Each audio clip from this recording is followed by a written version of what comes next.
হ্যাঁ, excuse me ভাই। হ্যাঁ জি ভাই।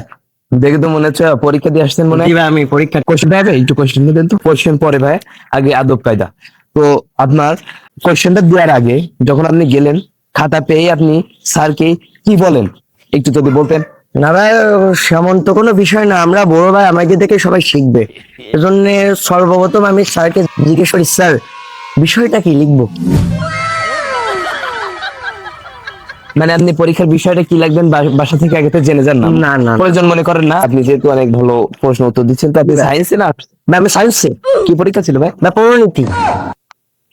পরিবেশের সুন্দর এবং বিশুদ্ধ গ্যাস কোনটি? এই দ্যাটস এ গুড একটা কোশ্চেন করছে, বলেন ভাই। ভাই গুড কোশ্চেন তো করছে, এটা আপনার অ্যান্সার দিছি আমি বসুন্ধরা গাড়ি ভাই।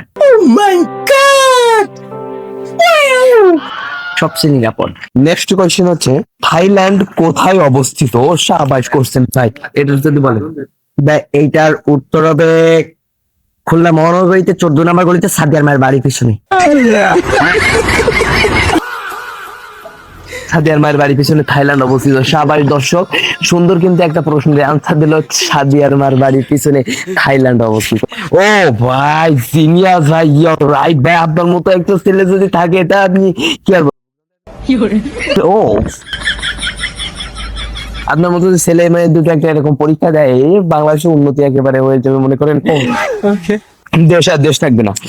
আচ্ছা দেখা যাক, আমরা পরের প্রশ্নে যাই। দেশ থেকে আমাদের কোনটা বর্জন করতে হবে? বর্জনীয় বিষয় কোনটি? জি ভাই, এটা কোশ্চেনটা একটু টাফ মতো লাগছিল, কিন্তু আমি মেধা খাতা এটাও ভাই আপনার সলিউট করে ফেলেছি। কি ভাই ওটা বলেন। এটা ভাই আমাদের দেশ থেকে বর্জন করতে হবে শিক্ষাকে।